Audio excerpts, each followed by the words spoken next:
Let us continue atomic structure. In atomic structure, we'll go for a electromagnetic spectrum. So, in the electromagnetic spectrum, we will take a gamma rays. Gamma rays we are taking. Next, we will take a X-rays. Next, ultraviolet rays, visible rays, Next, IR waves, microwaves, radio waves.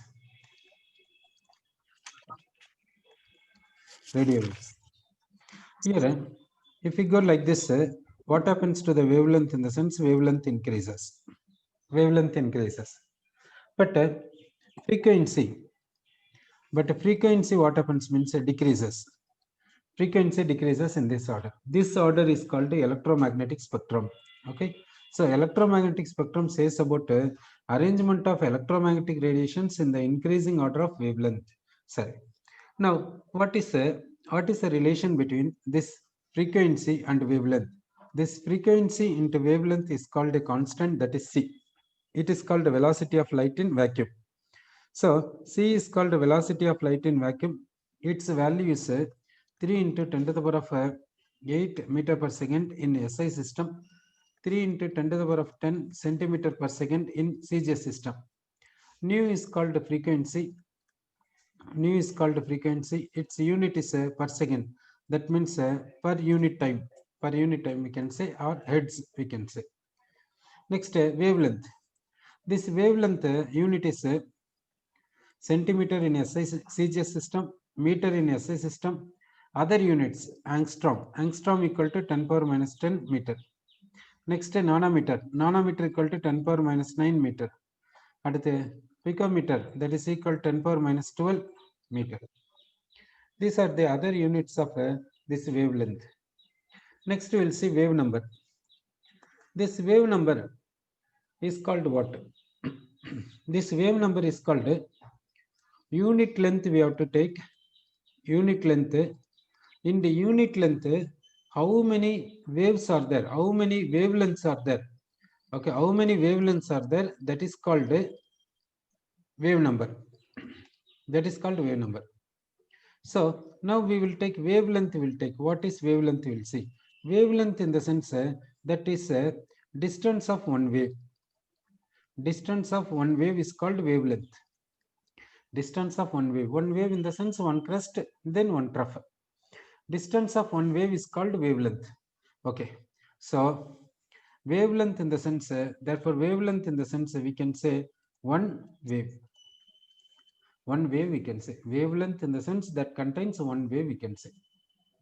Now, one wave distance. One wave distance is called wavelength. Now we want a unit length we are taking. Unit length distance we will take. In the unit length distance, how many waves are there? That we have to see. Unit length distance, how many waves are there? Okay. So if we take lambda distance if we take that as one wave. Unit length distance if you take that as how many waves? 1 by lambda waves. This 1 by lambda waves is called wave number. That means 1 by lambda is called wave number. That indicates number of waves in a unit length. Number of waves means number of wavelengths in the unit length. That is called wave number. Therefore, wave number CGS system is per centimeter, SI system is per meter, we can say. Next, we will discuss about black body radiation.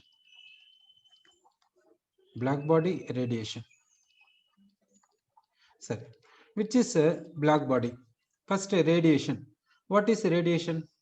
What is radiation? Means we are saying sun rays, sun radiation. We are saying sun radiation falling over us. Our body is absorbing sun rays. Simultaneously, our body is emitting out some of the rays. Is absorbing and emitting. Then is our body absorbing sun rays completely? No. partly absorbing, partly reflecting. That absorbed radiation also starts emitting. So radiation means it is a form of energy. It is absorbed by a matter. Similarly, it is emitted by a matter. Now, is there any matter or is there any body which is a perfect absorber as well as perfect emitter? That means none of the bodies possess perfect absorption as well as perfect emission. Theoretically, we will construct a body which can be a perfect absorber as well as perfect emitter. Such a type of body we will theoretically prepare it. We will take a hollow metal sphere. It is a hollow metal sphere. In the hollow metal sphere, here a tiny hole is there. Then exactly parallel to the tiny hole, like this metal arrangement is placed. Now light ray comes through this tiny hole. This light ray goes and striking this place. இப்போ இந்த light ரே வந்து இப்படி இந்த tiny whole வழியா இப்படி வருது, இப்படி வந்து இங்க ஸ்ட்ரைக் ஆகுது. ஸ்ட்ரைக் ஆன பின்னாடி என்ன ஆகும்? இங்க இருக்கக்கூடிய மேட்டர் வந்து இதை கொஞ்சம் அப்சார்ப் பண்ணிக்கும், கொஞ்சம் இப்படி ரிஃப்ளெக்ட் ஆகும். கரெக்டா? அப்புறம் இங்க இருக்கக்கூடிய மேட்டர் வந்து இந்த லைட் அப்சார்ப் பண்ணுது, அப்புறமா என்ன பண்ணுது? ரிஃப்ளெக்ட் பண்ணுது, இப்படி ரிஃப்ளெக்ட் ஆகுது. இங்க இருக்கிற மேட்டர் வந்து இதை அப்சார்ப் பண்ணுது, கொஞ்சம் ரிஃப்ளெக்ட் ஆகும், இப்படி ரிஃப்ளெக்ட் ஆகும். அப்படின்னா இந்த உள்ள வந்த லைட் ரே வந்து இந்த ஹாலோ மெட்டல் ஸ்பியர்ல மல்டிபிள் ரிஃப்ளெக்ஷன்ஸ் போதா, மல்டிபிள் கொலிஷன்ஸ் போதா? அப்படின்னா இது வந்து என்ன ஆகுது? ஃபர்ஸ்ட் இங்க வந்து விழுந்துச்சு, இந்த பாடி அப்சார்ப் பண்ணிச்சு, கொஞ்சம் ரிஃப்ளெக்ட் ஆச்சு, இங்க கொஞ்சம் அப்சார்ப் ஆகுது, கொஞ்சம் ரிஃப்ளெக்ட் ஆகுது. இப்படி மல்டிபிள் கொலிஷன்ஸ் போகும்போது, மல்டிபிள் ரிஃப்ளெக்ஷன்ஸ் போகும்போது கிட்டத்தட்ட வந்த ரேடியேஷன் வந்து கம்ப்ளீட்டா அப்சார்ப் ஆச்சுன்னு சொல்லலாமா? சரி, அதனால இது என்னன்னு சொல்றேன்னா பர்ஃபெக்ட் அப்சார்பர் அப்படி சொல்றோம். அது இல்லாம உள்ள வந்து பிளாக் கோட்டிங் கொடுத்துருவாங்க. இப்படி உள்ள பிளாக் கோட்டிங் கொடுத்துட்டா அப்சார்ப்ஷன் ரேட் அதிகமா இருக்கும், எமிஷன் கம்மியா இருக்கும். சரி, இப்போ இத பர்ஃபெக்ட் அப்சார்பர் சொல்லலாம். அதே டைம்ல இது பர்ஃபெக்ட் எமிட்டராகவும் இருந்தா இதுக்கு பேர் என்னன்னா பிளாக் பாடின்னு சொல்லுவாங்க. அப்போ பிளாக் பாடின்னா என்ன? Perfect absorber. யாரு? ரேடியேஷன். எந்த ஃப்ரீக்வன்சி? எல்லா ஃப்ரீக்வன்சிஸ். அப்புறம் பர்ஃபெக்ட் எமிட்டர். எதை? ரேடியேஷன். எந்த ரேடியேஷன்? எல்லா ஃப்ரீக்வன்சிஸ். ஸோ அப்போ பிளாக் பாடினா இது வந்து என்னன்னா பர்ஃபெக்ட் அப்சார்பர்னு சொல்லலாம், பர்ஃபெக்ட் எமிட்டர்னு சொல்லலாம், எல்லா ரேடியேஷன்ஸையும் அப்சர்வ் பண்ணுன்னு சொல்லலாம், எல்லா ரேடியேஷன்ஸையும் எமிட் பண்ணுன்னு சொல்லலாம். எல்லா ரேடியேஷன்ஸ்னு என்ன அர்த்தம்? எல்லா வேவ் லென்ஸையும் அப்சர்வ் பண்ணும், அதே நேரத்தில் எல்லா வேவ் லென்ஸையும் எமிட் பண்ணும். அப்படி இருந்தா அந்த பாடியை பிளாக் பாடின்னு சொல்லலாம், இல்லைன்னா சொல்ல முடியாது. இந்த மாதிரி black body, perfect black body, actual black body, real black பாடின்றது கிடையாது, யூனிவர்ஸ்ல கிடையாது. பர்ஃபெக்ட் பிளாக் பாடின்றது யூனிவர்ஸ்ல கிடையாது. அப்போ தியரிட்டிக்கலா இதை நம்ம சொல்லியிருக்கோம். இது அப்படின்னா இது வந்து ஒரு ஐடியல் பாடி என்று தான் சொல்ல முடியும், ஐடியல் பாடி என்று தான் இதை சொல்ல முடியும். சரி, ஓகே. இப்போ இந்த பிளாக் பாடி ரேடியேஷனை பத்தி பார்க்கலாங்க. இந்த பிளாக் பாடி எமிட் பண்ணக்கூடிய ரேடியேஷனை எடுத்துக்கலாங்க. இந்த பிளாக் பாடி எமிட் பண்ணக்கூடிய ரேடியேஷனை எடுத்துக்கிறோம். இந்த ரேடியேஷனை ஒரு ஸ்லிட் வழியா பாஸ் பண்றோம். இந்த ரேடியேஷனை ஒரு ஸ்லிட் வழியா அப்படி பாஸ் பண்றோம். அப்புறமா இந்த ரேடியேஷனை, இப்படி வரக்கூடிய ரேடியேஷனை ஒரு பிரிசம் வழியா பாஸ் பண்றோம், ஒரு பிரிசம் வழியா பாஸ் பண்றோம். அப்ப என்ன ஆகுதுன்னா இந்த ரேடியேஷன் வந்து இந்த பிரிசம் வழியா போகும்போது இது எந்த ப்ராசஸ் போகுது? டிஸ்பர்ஷனுக்கு. டிஸ்பர்ஷன் என்ன? டிஸ்பர்ஷன் என்னன்னு, இதனுடைய ஓன் பாத்துல இருந்து இப்படி பெண்ட் ஆகி இப்படி வர்றது டிஸ்பர்ஷன். இப்போ இந்த ரேடியேஷன் இந்த மாதிரி டிஸ்பர்ஸ் ஆகுது, அதுக்கு ஏன் காரணம்? மீடியம் சேஞ்ச் ஆகிறதுனால. இங்க ஏர் மீடியம், இங்க வந்து சாலிட் மீடியம், இங்க மறுபடியும் ஏர் மீடியம் வர்றதுனால இப்படி பெண்ட் ஆகி போகுது. சரி, இப்படி பெண்ட் ஆகுமே, இதனால என்ன யூஸ்? இந்த ரேடியேஷன் இப்படி வருது, மீடியம் சேஞ்ச் ஆகுறதுனால பெண்ட் ஆகி போகுது, இதனால நமக்கு என்ன யூஸ் அப்படின்னா, இந்த ரேடியேஷன்ல டிஃப்ரெண்ட் வேவ்லென்த்ஸ் இருந்துச்சுன்னா அந்த டிஃப்ரெண்ட் வேவ்லென்த்ஸ் டிஃப்ரெண்ட் எக்ஸ்டென்ட்ல டிஸ்பர்ஸ் ஆகும்.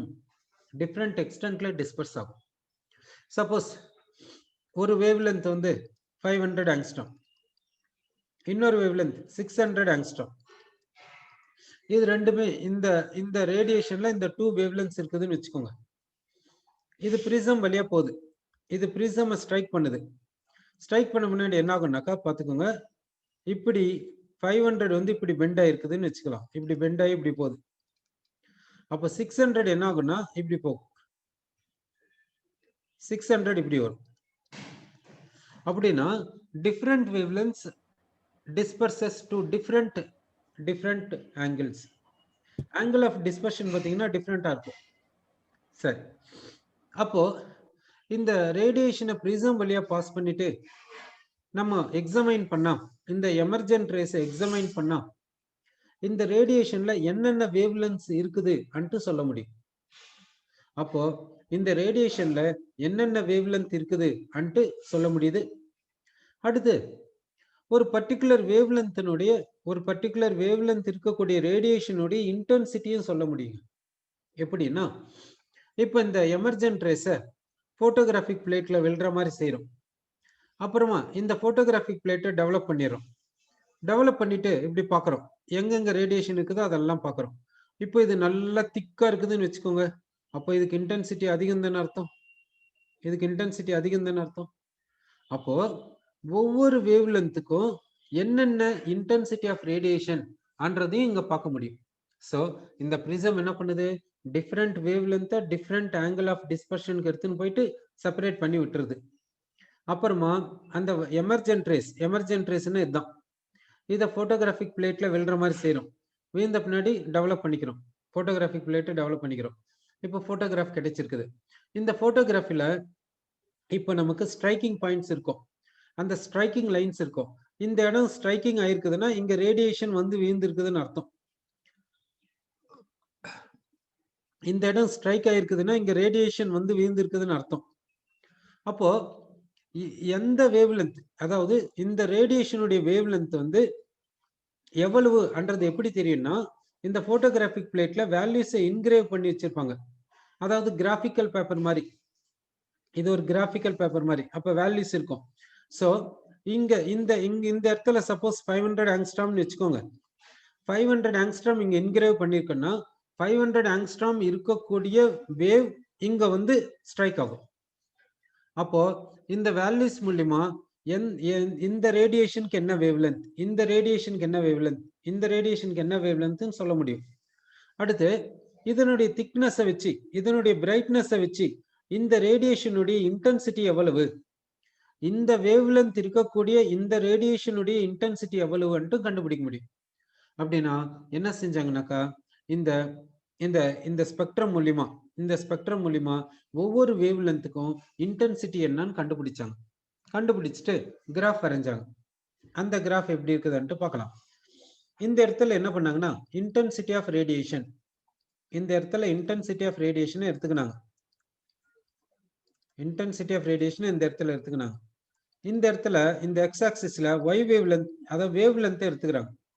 கிராஃப் வரைகிறாங்க. கிராஃப் வரைஞ்சா எப்படி வருதுன்னா, கிராஃப் வந்து இப்படி வருது.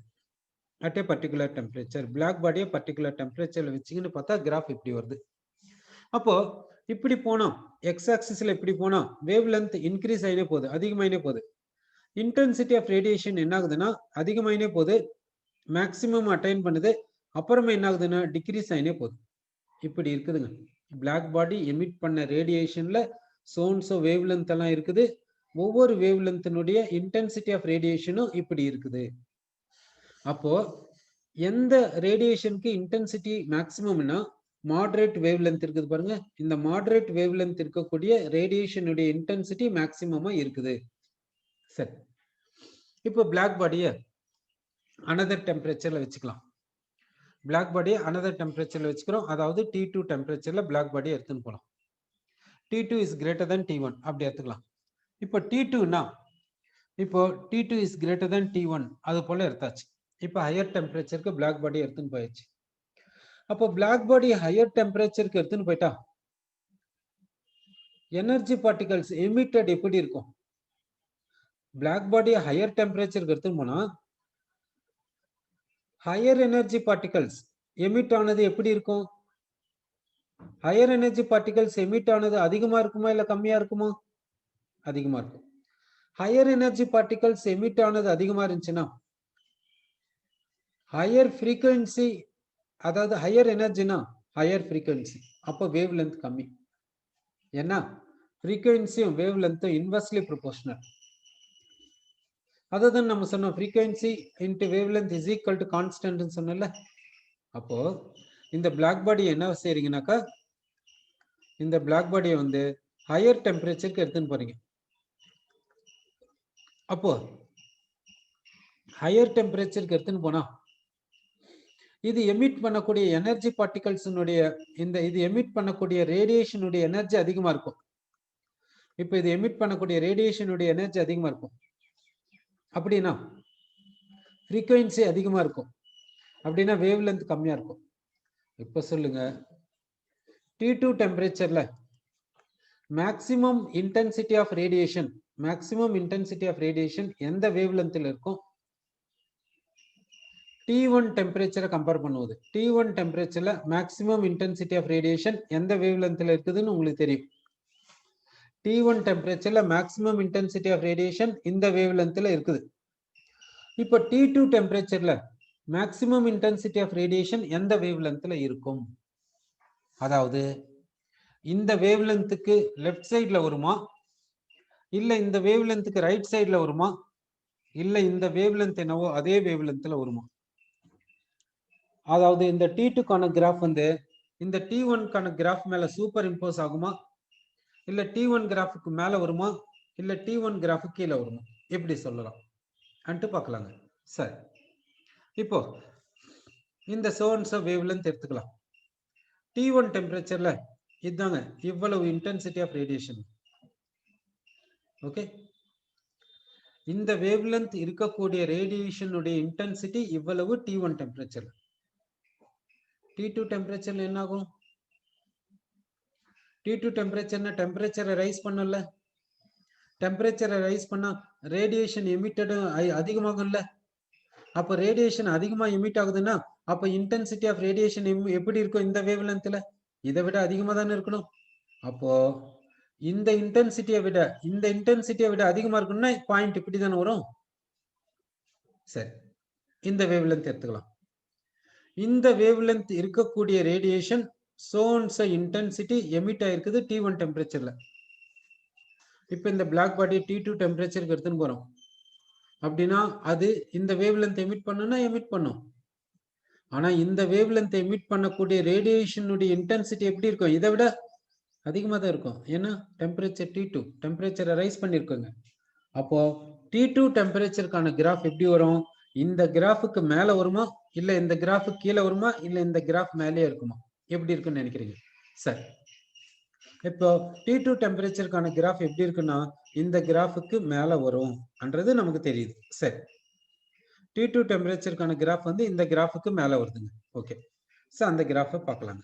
சோ T2 டெம்பரேச்சருக்கான கிராஃப் வந்து இப்படி வருதுங்க. இப்போ பாருங்க, T2 டெம்பரேச்சருக்கான மேக்ஸிமம் இன்டென்சிட்டியை பாருங்க இவ்வளவு இருக்குது. T1 டெம்பரேச்சருக்கான மேக்ஸிமம் இன்டென்சிட்டியை பாருங்க இவ்வளவு இருக்குது. யாருக்கு மேக்ஸிமம் இன்டென்சிட்டி ஆஃப் ரேடியேஷன் அதிகம்? T2க்கு. ஏன்? டெம்பரேச்சர் அதிகம், அதனால எமிட் பண்ணக்கூடிய ரேடியேஷனுடைய இன்டென்சிட்டி அதிகம், அவ்வளவுதான். சரி, இப்போ மேக்ஸிமம் இன்டென்சிட்டி ஆஃப் ரேடியேஷன் யாருக்கு அதிகம்னா T2க்கு அதிகம், T1 விட. சரி, ஏன் அதிகம்னாக்கா அந்த ரீசன் இப்படி சொல்லியிருக்கோம். ஓகே, அடுத்து wavelength corresponding to maximum intensity of ரேடியேஷனை பார்க்கலாம். T1 டெம்பரேச்சர்ல மேக்ஸிமம் இன்டென்சிட்டி ஆஃப் ரேடியேஷன் இதுதான், இதுக்கு கரஸ்பாண்டிங் வேவ் லென்த் இது. T2 டெம்பரேச்சர்ல மேக்ஸிமம் இன்டென்சிட்டி ஆஃப் ரேடியேஷன் இது, இதனுடைய கரஸ்பாண்டிங் வேவ் லென்த் வந்து இது. சோ பாருங்க எப்படி இருக்குதுன்ட்டு. டெம்பரேச்சரை ரைஸ் பண்ணா எனர்ஜி ஆஃப் ரேடியேஷன் அதிகமாகும், frequency of radiation அதிகமாகும், ஆனா wavelength of radiation கம்மியாகும்.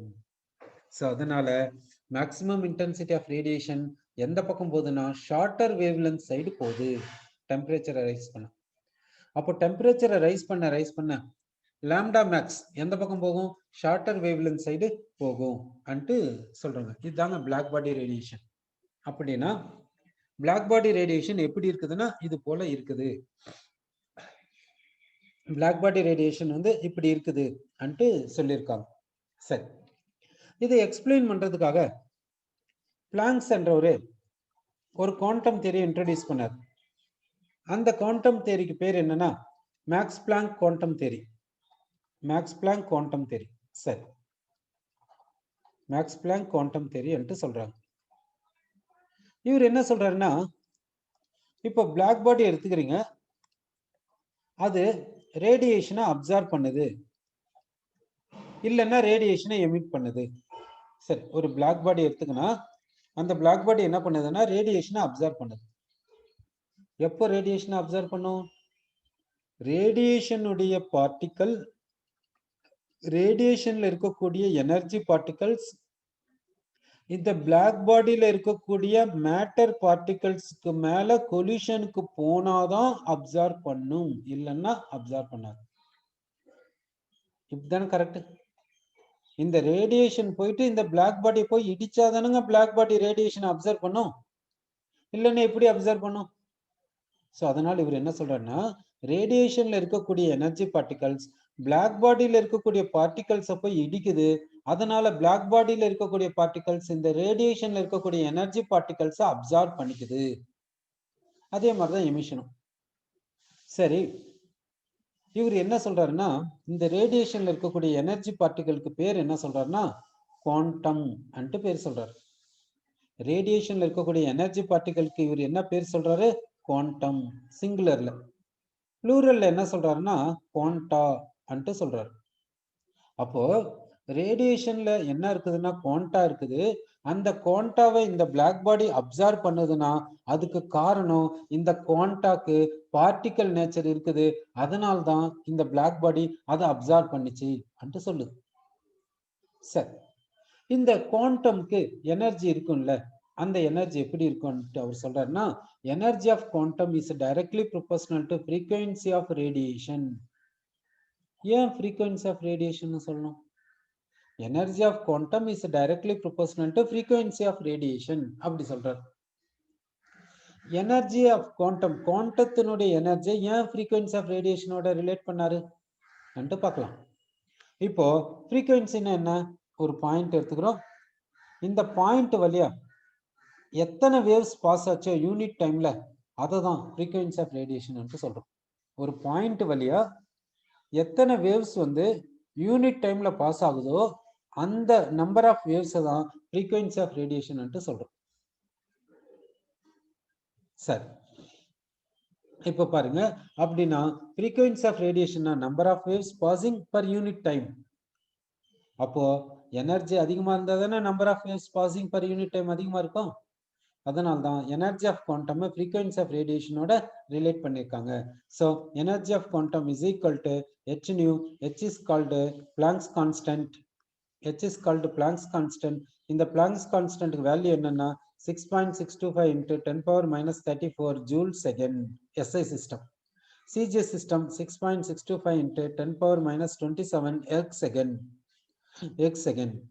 ஜூலுக்கு எர்க்குக்கும் உள்ள ரிலேஷன் என்ன, 1 joule is equal to 10 power 7 erg. அப்போ பிளாங்க்ஸ் கான்ஸ்டன்ட் சொல்லியாச்சு. ஃப்ரீக்வன்சிக்கு யூனிட் என்னன்னா unit time, per unit time. Okay, எனர்ஜிக்கு யூனிட் என்னன்னா joule in SI system, erg in SCGS system. Okay, SI சிஸ்டம்ல ஜூல், சிஜிஎஸ் சிஸ்டம்ல எர்க், இப்படி சொல்றோம். ஓகேவா? சரி, அப்போ energy of quantum is directly proportional to frequency of radiation. Energy of quantum is equal to h nu, h என்றது Planck's constant, nu என்றது frequency of radiation. சரி, energy of radiation, energy of n number of குவாண்டான்னா nh நியூன்னு சொல்லணும். n என்றது number of quanta. Energy of ரேடியேஷன்னா அந்த ரேடியேஷன்ல எத்தனை குவாண்டா இருக்குதோ அத்தனை குவாண்டால இந்த எனர்ஜியை மல்டிப்ளை பண்ணணும். n என்றது நம்பர் ஆஃப் குவாண்டா. ஓகேவா? அப்படின்னா இது வந்து total energy of all the quanta and meaning. இது வந்து எனர்ஜி ஆஃப் குவாண்டம். ஒரே ஒரு எனர்ஜி பார்ட்டிகல். ஒரே ஒரு எனர்ஜி பார்ட்டிகல்னா சிங்குலர்ல குவாண்டம் சொல்லணும். Energy of quantum. இது energy of quanta, n number of quanta அப்படி சொல்லலாம். சரி, ஓகே. இப்போ இந்த பிளாக் பாடி எப்படி எனர்ஜி அப்சர்வ் பண்ணுது, எனர்ஜியை எப்படி எமிட் பண்ணுதுன்னா, கண்டினியூஸா அப்சர்வ் பண்ணுதா இல்ல டிஸ்கண்டினியூஸா அப்சர்வ் பண்ணுதா அன்ட்டு பார்க்கலாம். இந்த பிளாக் பாடி வந்து ரேடியேஷன் அப்சர்வ் பண்ணுது. எப்படி கண்டினியூஸா அப்சர்வ் பண்ணுதா இல்ல டிஸ்கண்டினியூஸா அப்சர்வ் பண்ணுதா எப்படி சொல்றது? இந்த அப்சார்ப்ஷன் வந்து கண்டினியூஸா இல்ல டிஸ்கண்டினியூஸா, அதே போல எமிஷன் வந்து கண்டினியூஸா இல்ல டிஸ்கண்டினியூஸா எப்படி சொல்றது? சரி, இப்போ ரேடியேஷன்ல எனர்ஜி பார்ட்டிகல்ஸ் இருக்கிறதுனால அந்த எனர்ஜி பார்ட்டிகல்ஸ் பிளாக் பாடியில் இருக்கக்கூடிய பார்ட்டிகல்ஸை வந்து இடிக்குது. அதனால தான் பிளாக் பாடியில் இருக்கக்கூடிய பார்ட்டிகல்ஸ் வந்து இந்த ரேடியேஷன்ல இருக்கக்கூடிய எனர்ஜி பார்ட்டிகல்ஸை அப்சர்வ் பண்ணுது. இது பார்ட்டிகல்னு சொன்ன பின்னாடி இன்னும் கண்டினியூஸ்ன்றதுக்கு எங்க வேல்யூ இருக்குது? கண்டினியூஸ் சொல்ல முடியுமா? கண்டினியூஸ்னா டைம் கேப் இருக்கக்கூடாது. பார்ட்டிகல் சொன்ன பின்னாடி டைம் கேப் இல்லாம வருமா? அப்ப டைம் கேப் இருக்கும். அதாவது ஒரு பார்ட்டிகல் வந்து இடிக்குதுன்னா அது முடிஞ்ச பின்னாடி இன்னொரு பார்ட்டிகல் வந்து இடிக்கும். இப்படி கூட சொல்ல முடியாது. ஒரு பார்ட்டிகல் இடிக்குது, உடனே இன்னொரு பார்ட்டிகல் இடிக்குது, உடனே இன்னொரு பார்ட்டிகல் இடிக்குதுன்னு எப்படி சொல்ல முடியும்? சொல்ல முடியாது இல்ல. அப்ப டைம் கேப் இருக்குது. ஒரு பார்ட்டிகல், ஒரு எனர்ஜி பார்ட்டிகல் வந்து இடிச்ச பின்னாடி இன்னொரு பார்ட்டிகல் வந்து இடிக்கிறதுக்கு எவ்வளவு டைம் ஆகும்னு சொல்ல முடியாது. அப்ப டைம் கேப் இருக்குது. அப்படின்னா பிளாக் பாடி எப்படி எனர்ஜி பார்ட்டிகல்ஸை, ரேடியேஷன்ல இருக்கக்கூடிய எனர்ஜி பார்ட்டிகல்ஸை எப்படி அப்சர்வ் பண்ணுது இல்ல எப்படி எமிட் பண்ணுதுன்னா டிஸ்கண்டினியூஸா அப்சர்வ் பண்ணுது, டிஸ்கண்டினியூஸா எமிட் பண்ணுது, அது போல சொல்றாங்க. சரி, அப்புறமா இந்த பிளாக் பாடியில் இருக்கக்கூடிய பார்ட்டிகல்ஸ் ரேடியேஷன்ல இருக்கக்கூடிய எனர்ஜி பார்ட்டிகல்ஸை எப்படி அப்சர்வ் பண்ணணும்னா, ரேடியேஷன்ல இருக்கக்கூடிய எனர்ஜி பார்ட்டிகல்ஸ் எப்படி அப்சர்வ் பண்ணணும்னா இந்த ஃபார்ம் ஆஃப் ஹோல் நம்பரை அப்சர்வ் பண்ணுமே தவிர ஃபிராக்ஷனலா அப்சர்வ் பண்ணாது. இப்போ சப்போஸ் ஒரு குவாண்டம் வருது, ஒரு குவாண்டம் ரேடியேஷன்ல இருக்கக்கூடிய ஒரு எனர்ஜி பார்ட்டிகல், ஒரு குவாண்டம் வருது. இந்த குவாண்டம் இந்த பார்ட்டிகலை ஸ்ட்ரைக் பண்ணுது. இந்த பிளாக் பாடியில் இருக்கக்கூடிய பார்ட்டிகல் இந்த குவாண்டமை கம்ப்ளீட்டா அப்சர்வ் பண்ணிடும், இல்லைன்னா அப்சர்வ் பண்ணாம அப்படியே விட்டுடும். இந்த குவாண்டம்ல பாதி அப்சர்வ் பண்றது, முக்காவாசி அப்சர்வ் பண்றது, அது மாதிரி எல்லாம் பாசிபிலிட்டி கிடையாது. ஓகேவா? அப்போ இந்த பிளாக் பாடியில் இருக்கக்கூடிய பார்ட்டிகல்ஸ் இந்த குவாண்டாவை எப்படி அப்சர்வ் பண்ணுனா, ஒன்னு கம்ப்ளீட்டா அப்சர்வ் பண்ணிக்கும், இல்லைன்னா அப்சர்வ் பண்ணாம விட்டுடும். பார்ஷியலா அப்சர்வ் பண்றது முடியாத காரியம், அது மாதிரி கன்சிடர் பண்ணிக்க கூடாது அன்ட்டு மேக்ஸ் பிளாங்க் சொல்றாரு. அப்போ இந்த பிளாக் பாடியில் இருக்கக்கூடிய பார்ட்டிகல்ஸ் வந்து ரேடியேஷன்ல இருக்கக்கூடிய எனர்ஜி பார்ட்டிகல்ஸ் எப்படி அப்சர்வ் பண்ணும் இல்ல எப்படி எமிட் பண்ணும்னா ஹோல் நம்பர்ல அப்சர்வ் பண்ணும், ஃபிராக்ஷன்ல அப்சர்வ் பண்ணவே பண்ணாது.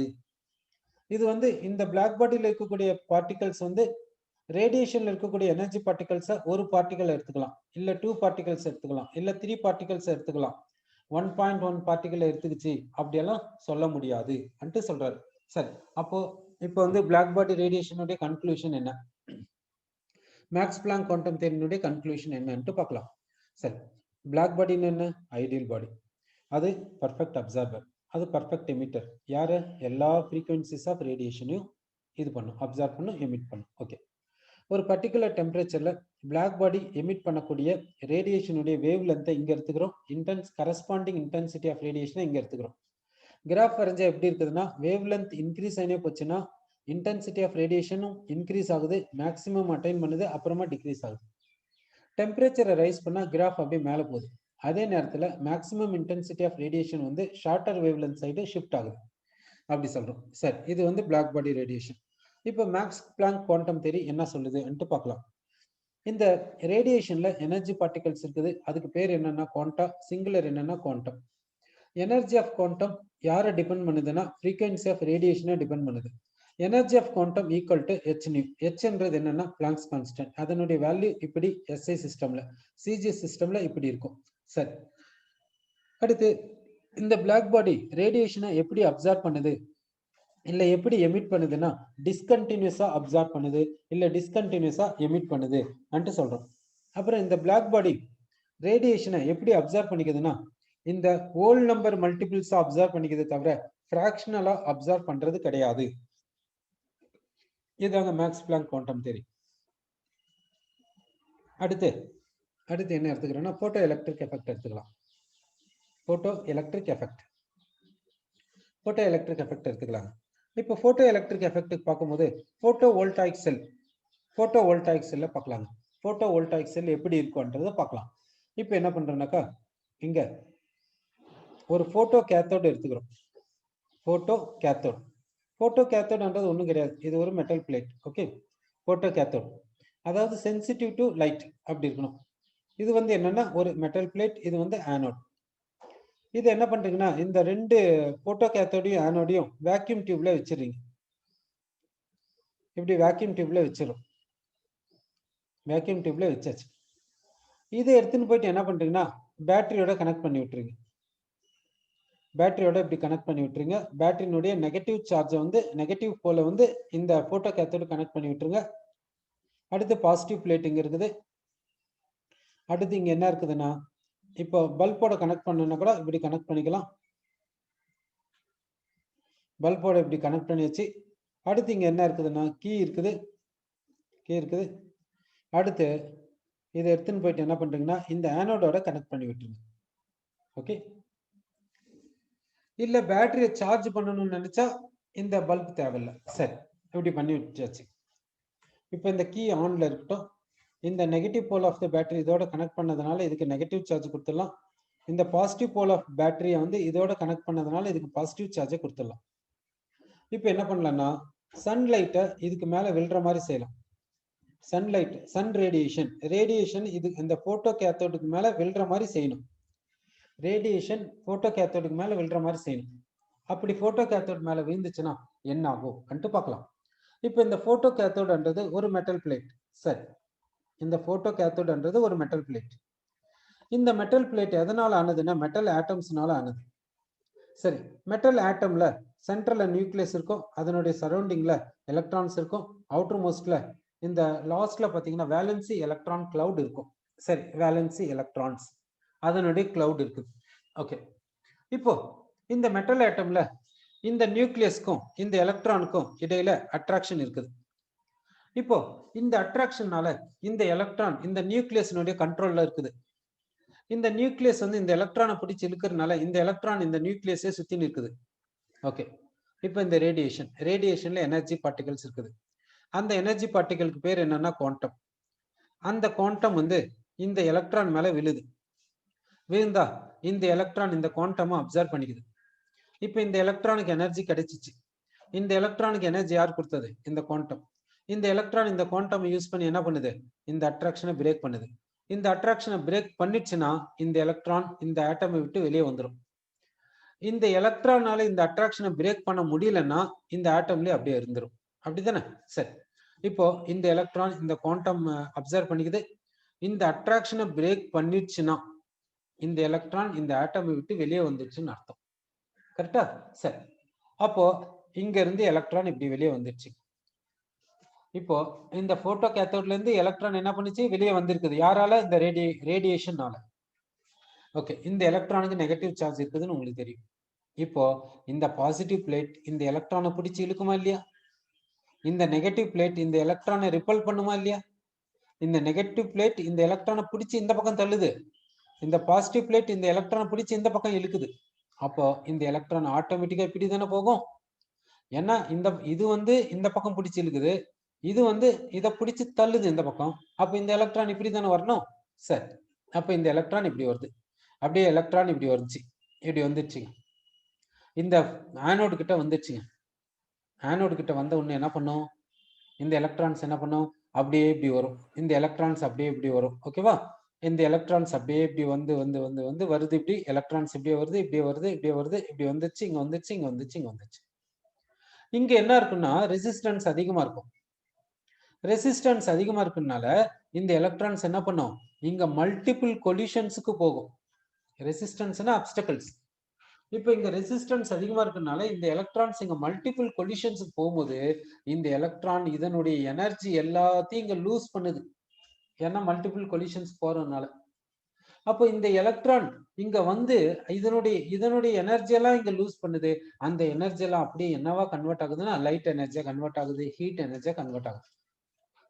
அப்புறமா எல்லா எனர்ஜியும் ஆல்மோஸ்ட் லூஸ் பண்ண பின்னாடி இந்த இடத்துக்கு வரும் அந்த எலக்ட்ரான். இந்த எலக்ட்ரான் வந்து இந்த இடத்துக்கு வரும். இந்த ஃபிலமெண்ட்டை கிராஸ் பண்றதுக்குள்ள இதனுடைய எனர்ஜி எல்லாத்தையும் இது லூஸ் பண்ணிடுச்சு. இங்க வந்த பின்னாடி எங்க போய் சேரணும்? இந்த இடத்துல போய் சேர்ந்துடும். இந்த பாசிட்டிவ் பிளேட்டான போய் நின்னுது. ஓகேவா? இப்போ பாத்தீங்களா, இந்த ரேடியேஷனுடைய எனர்ஜி என்னவா கன்வெர்ட் ஆச்சு? லைட் எனர்ஜியாவும் ஹீட் எனர்ஜியாவும் கன்வெர்ட் ஆயிடுச்சு என்று சொல்றோம்.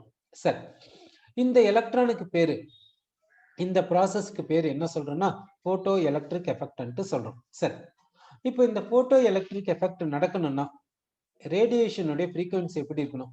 இந்த போட்டோ எலக்ட்ரிக் எஃபெக்ட் நடக்கணும்னா ரேடியேஷனுடைய ஃப்ரீக்வன்சி எப்படி இருந்தா நடக்கும் அன்ட்டு பார்க்க போறோம் இப்போ. ஓகே, இப்போ என்ன பண்றோம்னா இந்த மெட்டல் ஆட்டம்ல நியூக்ளியஸ் இருக்குது. இந்த நியூக்ளியஸ்க்கு இந்த எலக்ட்ரானுக்கு இடையில அட்ராக்ஷன் இருக்குது. சரி, இந்த அட்ராக்ஷனுக்கு சர்டைன் மேக்னிடியூட் இருக்குமா இருக்காதா?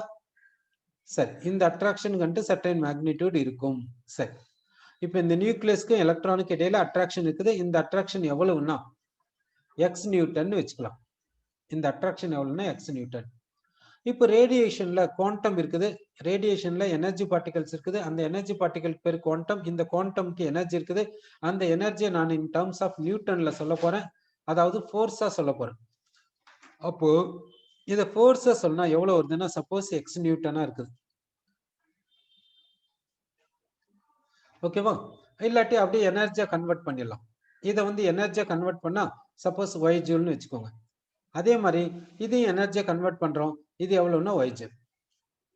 ஓகே, இன் டர்ம்ஸ் ஆஃப் எனர்ஜில சொல்றோம். ஓகே, அப்போ இந்த நியூக்ளியஸ்க்கு எலக்ட்ரானிக் இடையில அட்ராக்ஷன் இருக்குது. அதனுடைய எனர்ஜி எவ்வளவுன்னா ஒய் ஜூல். இந்த குவாண்டம்க்கு எனர்ஜி எவ்வளவு இருக்குது? அதனுடைய எனர்ஜி எவ்வளவுன்னா ஒய் ஜூல். இந்த குவாண்டம் வந்து இதுக்கு மேல விழுது, இந்த எலக்ட்ரான் மேல விழுது. இந்த எலக்ட்ரான் இந்த குவாண்டமை அப்சார்ப் பண்ணிக்குது. அப்சார்ப் பண்ணிக்கின்னு இந்த எலக்ட்ரான் என்ன பண்ணுதுன்னா இந்த குவாண்டம் எனர்ஜியை அப்படியே யூஸ் பண்ணி இந்த அட்ராக்ஷனை அப்படியே பிரேக் பண்ணிடுது. அட்ராக்ஷனை அப்படியே பிரேக் பண்ணிட்டு பின்னாடி இந்த எலக்ட்ரானுக்கு நியூக்ளியஸ்க்கு இடையில இப்போ அட்ராக்ஷன் கிடையாது. அப்படின்னா இந்த எலக்ட்ரான் நியூக்ளியஸ் சொல்றதை கேட்காது. அப்போ இந்த எலக்ட்ரான் இந்த மெட்டல் ஆட்டம்ல இருக்காது அப்படின்னா வெளியே வந்துடுச்சுன்னு அர்த்தம். ஓகே, அப்போ இந்த எலக்ட்ரான் இந்த மெட்டல் ஆட்டம் விட்டு வெளியே வந்துடுச்சு. இப்போ இந்த எலக்ட்ரான் இந்த குவாண்டம் அப்சர்வ் பண்ணிச்சுல, அந்த குவாண்டம்ல கிடைச்ச எனர்ஜிய கம்ப்ளீட்டா இந்த அட்ராக்ஷனை பிரேக் பண்றதுக்கு யூஸ் பண்ணிச்சா, இல்ல இன்னும் கொஞ்சம் கம்மியா இருக்குதா, இல்ல கொஞ்சம் அதிகமா ஏதாவது இருக்குதா? அப்போ இந்த எலக்ட்ரான் இந்த குவாண்டம் அப்சர்வ் பண்ணிச்சு. இந்த குவாண்டம்ல எனர்ஜி எவ்வளவு இருந்துச்சுன்னா ஒய் ஜூல் இருந்துச்சு.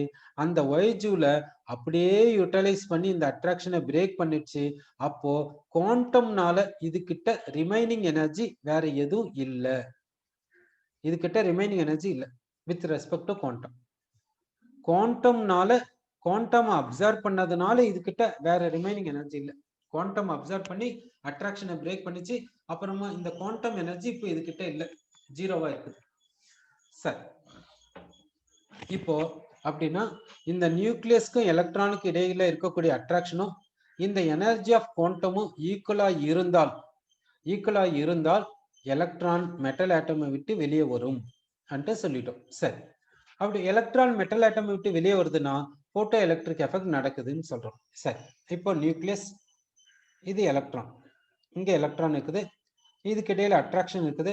இந்த அட்ராக்ஷனை இன் டர்ம்ஸ் ஆஃப் எனர்ஜில சொல்றோம். அது எவ்வளவுன்னா சப்போஸ் இசட் ஜூல். இப்போ குவாண்டம் எடுத்துக்கிறோம், எனர்ஜி பார்ட்டிகல் எடுத்துக்கிறோம், ரேடியேஷன் எடுத்துக்கிறோம். இதுக்கு எனர்ஜி இருக்குது. அதனுடைய எனர்ஜி எவ்வளவுன்னா இசட் மைனஸ் ஏ ஜூல். இசட் மைனஸ் ஏ ஜூல். இந்த குவாண்டம் இந்த எலக்ட்ரான் மேல போய் விழுது. இந்த குவாண்டம் போயிட்டு இந்த எலக்ட்ரானை ஸ்ட்ரைக் பண்ணுது. இந்த எலக்ட்ரான் இந்த குவாண்டம் அப்சர்வ் பண்ணுது. இதுக்கு எனர்ஜி கிடைச்சதுனால இந்த எலக்ட்ரான் என்ன பண்ணுதுன்னா இந்த அட்ராக்ஷனை பிரேக் பண்ண பாக்குது. இப்போ இது வந்து நியூக்ளியஸ் இந்த எலக்ட்ரானை எப்படி பிடிச்சு இழுக்குது? இசட் ஜூல்ல இழுக்குது. ஆனா இந்த எலக்ட்ரானுக்கு கிடைச்ச குவாண்டமும் இசட்டை விட கம்மியா இருக்குது. அப்படின்னா இந்த எலக்ட்ரான்னால இந்த அட்ராக்ஷனை பிரேக் பண்ண முடியல. இந்த எலக்ட்ரான் இந்த குவாண்டம் அப்சர்வ் பண்ண பின்னாடி இந்த குவாண்டமை யூஸ் பண்ணி இந்த எலக்ட்ரானால இந்த அட்ராக்ஷனை பிரேக் பண்ண முடியல. அதனால இந்த எலக்ட்ரானால இந்த மெட்டல் ஆட்டமை விட்டு வெளியே வர முடியல. சரி, அப்போ எனர்ஜி ஆஃப் குவாண்டம் இப்படி இருக்கும்போது எப்படி இருக்குதுன்னு பார்த்தோம். சரி, இப்போ நியூக்ளியஸ், இங்க எலக்ட்ரான், இதுக்கு இடையில இருக்கக்கூடிய அட்ராக்ஷன் எவ்வளவுன்னு சொல்லணும்னா அட்ராக்ஷன் வந்து சப்போஸ் பி ஜூல் அப்படி எடுத்துக்கலாம். இப்ப குவாண்டம் எடுத்துக்கலாம். குவாண்டத்தினுடைய எனர்ஜி எவ்வளவுன்னா suppose B+ C joule, B+ C joule. இந்த குவாண்டம் இந்த எலக்ட்ரான் மேல போய் விழுது.